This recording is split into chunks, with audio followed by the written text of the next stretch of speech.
विवेकानंद कहा करते थे कि मनुष्य का मन अनंत सामर्थ्य से भरा है, लेकिन वह उस सामर्थ्य को पहचानता नहीं है।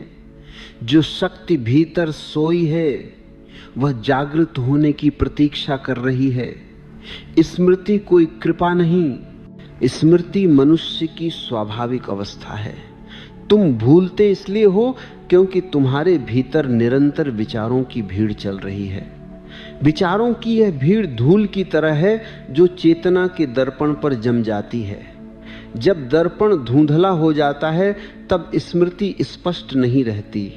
विवेकानंद कहते थे, मन को नियंत्रित करो, मन को दिशा दो, मन को साधो और फिर देखो ज्ञान तुम्हारा सेवक बन जाता है। विवेकानंद की स्मृति अद्भुत थी। वो हजारों पृष्ठ केवल एक बार पढ़कर याद कर लेते थे।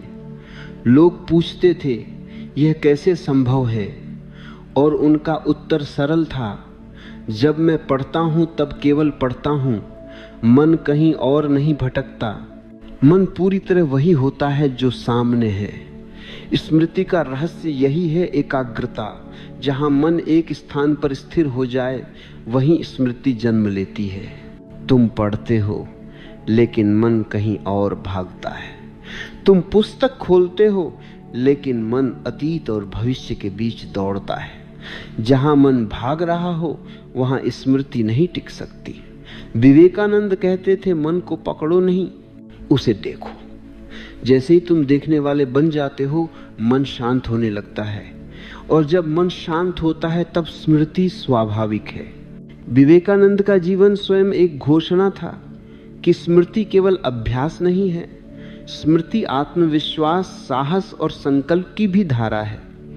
जब व्यक्ति भीतर से कहता है मैं करूंगा और पूरे अस्तित्व के साथ कहता है, तब उसके भीतर की सुप्त शक्तियां जागने लगती हैं। स्मृति केवल मस्तिष्क में नहीं होती, स्मृति पूरे अस्तित्व में छपी होती है। उन्होंने कहा था, तुम वही बन जाते हो जिस पर तुम पूरा मन लगा देते हो। यदि पढ़ते समय मन का केवल 10% विषय पर है और बाकी 90% भटक रहा है तो समझ लो स्मृति कभी गहरी नहीं होगी। लेकिन यदि मन का 100% उसी क्षण में जागा हुआ है तो शब्द पत्थर पर नहीं आत्मा पर अंकित हो जाते हैं। विवेकानंद ने ध्यान को स्मृति का केंद्र माना। ध्यान कोई क्रिया नहीं, ध्यान वह स्थिति है जहां मन अपना शोर खो देता है। ध्यान वह बिंदु है जहां विचार गिर जाते हैं और केवल साक्षी बचता है। उस साक्षी की मौन अवस्था में जो भी सीखा जाए वह हमेशा के लिए जीवित रहता है। उन्होंने कहा, मन भी बंदर की तरह है, यदि उसे काम नहीं दिया जाएगा तो वह शरारत करेगा। इसलिए पढ़ते समय मन को लक्ष्य दो। हर पृष्ठ पढ़ने के बाद एक क्षण रुको, भीतर पूछो, क्या यह मेरे भीतर उतरा है? यदि उत्तर नहीं है तो दोबारा पढ़ो, लेकिन थकान से नहीं, श्रद्धा से। विवेकानंद की सबसे बड़ी शिक्षा थी, हर ज्ञान को अपने जीवन में उतारो। केवल शब्द न सीखो, अनुभव सीखो। जब ज्ञान जीवन बन जाता है तब स्मृति की आवश्यकता ही नहीं रहती, क्योंकि ज्ञान तुम्हारे अस्तित्व का हिस्सा बन जाता है। मनुष्य ने ज्ञान इकट्ठा किया है, लेकिन उसने यह नहीं सीखा कि याद कैसे रखा जाए। वह किताबें पढ़ता है, पाठ याद करता है, जानकारी रटता है, लेकिन वह कुछ दिनों बाद गायब हो जाता है। जैसे बारिश की बूंद पत्ते पर टिकती है थोड़ी देर और फिर गिर जाती है। मन की स्मृति भी वैसी ही है। तुम पढ़ते हो लेकिन तुम्हारी चेतना पढ़ नहीं रही होती, सिर्फ तुम्हारी आंखें पढ़ रही होती। और आंखें पढ़ सकती हैं लेकिन स्मृति नहीं बना सकती। स्मृति तब बनती है जब तुम पढ़ने वाले शब्दों के साथ अपने अस्तित्व को जोड़ते हो। तुमने कभी महसूस किया है जब कोई शब्द तुम्हें छू जाता है, जब कोई वाक्य अचानक भीतर उतर जाता है, तब तुम्हें किताब रटना नहीं पड़ता, शब्द तुम्हारा हिस्सा बन जाते हैं। यही अंतर है याद करने और समझने में। याद करना तनाव है, समझना ध्यान है। और ध्यान वही कर सकता है जिसका मन शांत हो, मन और स्मृति साथ नहीं रहते। या तो तुम्हारे भीतर शोर होगा या तुम्हारे भीतर समझ होगी। शोर की भीड़ में याददाश्त नहीं टिकती, जैसे हजारों भेड़ों के बीच एक भेड़ खो जाती है। तुम पूछते हो कि दिमाग की क्षमता कैसे बढ़े। मैं कहता हूं, क्षमता का अर्थ ये नहीं कि तुम और तेज याद कर सको, नहीं। क्षमता का अर्थ है कि तुम भीतर शांत हो सको, क्योंकि याद वही टिकती है जो बिना डर, बिना जल्दबाजी और बिना तनाव के अंदर उतरती है। जब तुम किसी पुस्तक को पढ़ते हो और परीक्षा का डर तुम्हारे साथ बैठा हो, तब शब्द शरीर के बाहर ही घूमते रहते हैं, कोई भीतर नहीं उतरता। भय और स्मृति शत्रु हैं। जिस क्षण तुम डरते हो उसी क्षण स्मृति दरवाजा बंद कर देती है। ध्यान देकर पढ़ने का मतलब यह नहीं कि तुम जबरदस्ती मन को बोले कि ध्यान दे। ध्यान तो खिलना है। ध्यान वह नस है जहां तुम पूरी तरह उपस्थित हो। जब तुम पुस्तक खोलो तो पहले अपने भीतर थोड़ी शांति आने दो। 5 मिनट सिर्फ बैठो, कुछ मत करो। सांस भीतर जाए और बाहर आए और तुम बस गवाह बनो। धीरे धीरे तुम्हारा मन स्थिर होने लगेगा और जब मन शांत होता है तब स्मृति पानी पर लिखे शब्द नहीं, पत्थर पर खुदे अक्षर बन जाती है। जो याद करना चाहते हो उसे महसूस करना सीखो। अगर तुम विज्ञान पढ़ रहे हो तो उसे सिर्फ टेक्स्ट की तरह मत देखो। प्रश्न करो, खेलो, अनुभव करो। यदि तुम इतिहास पढ़ रहे हो तो तारीखें मत रटो, उस युग में जियो। वह हवा महसूस करो, उन लोगों की भाषा सुनो, उनके संघर्षों को अपनी धड़कनों में उतरने दो। फिर तुम्हें याद रखने की जरूरत नहीं पड़ेगी, क्योंकि याद एक प्राकृतिक सुगंध बन जाएगी। मनुष्य जब दिलचस्पी से पढ़ता है तो उसका दिमाग तेज होता है, और जब मजबूरी से पढ़ता है तो उसका दिमाग थक जाता है। मजबूर दिमाग कभी याद नहीं करता, वह सिर्फ भागता है। और तुम ध्यान दो तो तुम देखोगे किताब सामने होती है लेकिन मन कहीं और यात्रा कर रहा होता है। इसलिए पहला कदम है पढ़ते समय पूरी तरह उपस्थित होना। दूसरा कदम है बीच बीच में मौन। लगातार शब्द, लगातार जानकारी दिमाग को भारी कर देती है। थोड़ी देर पढ़ो, फिर आंखें बंद करो। जो पढ़ा है उसे भीतर गिरने दो। जैसे किसान बीज डालकर तुरंत पानी नहीं देता, बल्कि थोड़ी देर मिट्टी को उसे पकड़ने देता है, उसी तरह बीच बीच में विराम स्मृति को मजबूत बनाते हैं। तीसरा कदम है तुलना और पुनरावृत्ति, लेकिन मृत पुनरावृत्ति नहीं, बल्कि जीवंत पुनरावृत्ति। मृत पुनरावृत्ति वह है जहां तुम बिना समझे दोहराते हो। जीवंत पुनरावृत्ति वह है जहां तुम समझ की पुष्टि करते हो। स्मृति को बढ़ाने का सबसे बड़ा तरीका है स्मृति पर विश्वास छोड़ देना। यह विरोधाभास है मगर सत्य है। जितना तुम याद रखने की कोशिश करते हो उतना मन तनाव में आ जाता है, और जब मन तनाव में हो तो कुछ भी याद नहीं रहता। लेकिन जब तुम सहज होते हो, हल्के होते हो, तब स्मृति नदी की तरह बहती है। इसलिए अगली बार जब तुम पढ़ो तो याद रखना, तुम जानकारी याद करने नहीं बैठे हो, तुम अपने चेतन मन को विस्तार देने बैठे हो। और जब चेतना विस्तार लेती है तो स्मृति अपने आप बढ़ जाती है। याद रखना, पढ़ाई का अर्थ जानकारी संग्रह नहीं बल्कि खुद को बदलना है। और परिवर्तन हमेशा ध्यान में होता है, जल्दबाजी में नहीं। यही कला है समझ की, ध्यान की, स्मृति की।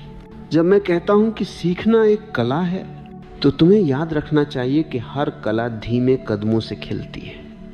तुमने कभी फूल को जल्दबाजी में बढ़ते देखा है क्या? नहीं। फूल समय लेता है, धूप लेता है, बारिश लेता है, हवाओं का स्पर्श लेता है, फिर धीरे धीरे उसकी पंखुड़ियां खुलती हैं। तुम भी फूल हो, तुम्हारा दिमाग भी एक बीज है। अगर तुम उसे समझ के पानी दो, ध्यान की धूप दो और उपस्थित होने की मिट्टी दो तो स्मृति खिलने लगेगी। लेकिन अगर तुम उस पर दबाव डालोगे, डर डालोगे, समय सीमा डालोगे तो यह बीज मर जाएगा। याद रखना, दिमाग को मजबूर नहीं किया जा सकता, उसे आमंत्रित किया जा सकता है। तुम पूछते हो पढ़ा हुआ याद कैसे रहे? पहले समझो कि चीजें तुम्हें इसलिए भूलती हैं क्योंकि तुम उन्हें सिर्फ शब्द के रूप में लेते हो, अनुभव के रूप में नहीं। बिना अनुभव सीखना वैसा है जैसे बिना सांस के जीना। शब्द सिर्फ द्वार है, अनुभव मंदिर है। जो भी सीखो उसे अनुभव करो, उसके साथ खेलो, उससे बात करो जैसे कोई जीवित मित्र हो। अगर गणित सीख रहे हो तो सिर्फ सूत्र मत याद करो, उस सूत्र की धड़कन समझो। वह कैसे पैदा हुआ, क्यों पैदा हुआ, उसकी ज़रूरत क्या थी, उसके पीछे क्या तर्क है। जब किसी ज्ञान की जड़ समझ में आ जाती है तो याद रखने की जरूरत नहीं रहती, वो अपना घर ढूंढ लेता है। बच्चों को तुमने देखा होगा, वे सीखते नहीं, वे अब्जॉर्व करते हैं। वे किताब नहीं पढ़ते लेकिन सीख जाते हैं। वे भाषा रटते नहीं लेकिन बोल लेते हैं, क्योंकि उनके भीतर अभी तक वह नकली प्रयास पैदा नहीं हुआ है जिसके साथ बड़े लोग जीते हैं। बड़ा आदमी लाइव नहीं करता, परफॉर्म करता है। वह जीने की जगह एक्ट करता है, वह पढ़ने की जगह याद करने की कोशिश करता है। यही गलती है। याद रखने के लिए पहले भूलना सीखो। जो अनावश्यक है उसे छोड़ना होगा। मन में जितना कचरा है, जितना बोझ है, उतना नया ज्ञान जगह नहीं पाता। दिमाग एक कमरे की तरह है। अगर कमरे में पुरानी टूटी हुई वस्तुएं पड़ी हैं तो नई चीजें कहाँ आएंगी। इसलिए कभी कभी रोजाना 5 मिनट बैठकर यह पूछो, मेरे मन में कौन सी बातें बेकार पड़ी हैं, कौन सी बातें मुझे बांध रही हैं, कौन सी यादें मेरे अंदर सिर्फ शोर हैं, संगीत नहीं। धीरे धीरे तुम देखोगे कि मन हल्का होने लगा है। हल्का मन स्मृति का मित्र है, भारी मन उसका शत्रु। और हाँ, मैं तुम्हें एक रहस्य देता हूं, सीखने का सबसे अच्छा तरीका है सिखाना। जब तुम किसी चीज को दूसरे को समझाते हो तब वह तुम्हारे भीतर दोबारा जन्म लेती है। तुम उसे बोलते हो और शब्दों के माध्यम से वह और स्पष्ट होती जाती है। इसीलिए गुरु हमेशा कहता है, जो सीखना चाहता है वह बांटना शुरू करे। लेकिन असली प्रश्न सिर्फ याद रखने का नहीं, असली प्रश्न है तुम्हें याद क्यों करना है। अगर तुम्हारा उद्देश्य सिर्फ परीक्षा पास करना है तो स्मृति तुमसे छिप जाएगी। लेकिन अगर तुम्हारा उद्देश्य समझना है, बढ़ना है, खिलना है, तो स्मृति तुम्हारी सेविका बन जाएगी। जो केवल उपयोग के लिए सीखता है वो हमेशा भूल जाता है, जो आनंद के लिए सीखता है वो कभी नहीं भूलता।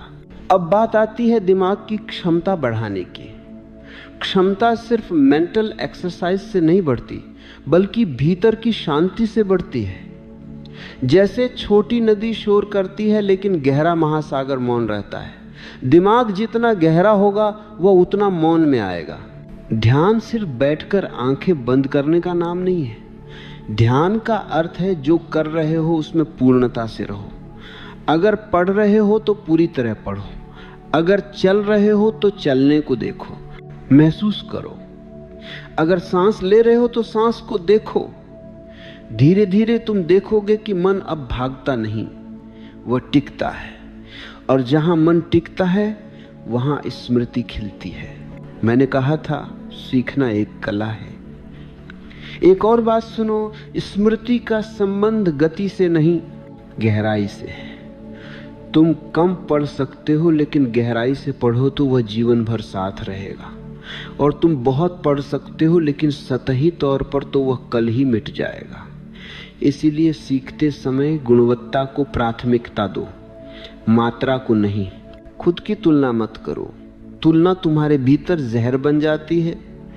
जब तुम सोचते हो कि दूसरा तुमसे तेज है या दूसरा तुमसे ज़्यादा याद कर लेता है, तब तुम्हारे भीतर हीनता पैदा होती है। हीनता से कभी स्मृति नहीं बढ़ती, सिर्फ तनाव बढ़ता है। और तनाव स्मृति का सबसे बड़ा शत्रु है। तब तुम सीखोगे बिना थके, बिना डरे, बिना दबाव के। और जब सीखना उत्सव बन जाता है तब याद रखने की जरूरत ही नहीं पड़ती। ज्ञान खुद याद रखता है कि उसे कहाँ होना चाहिए।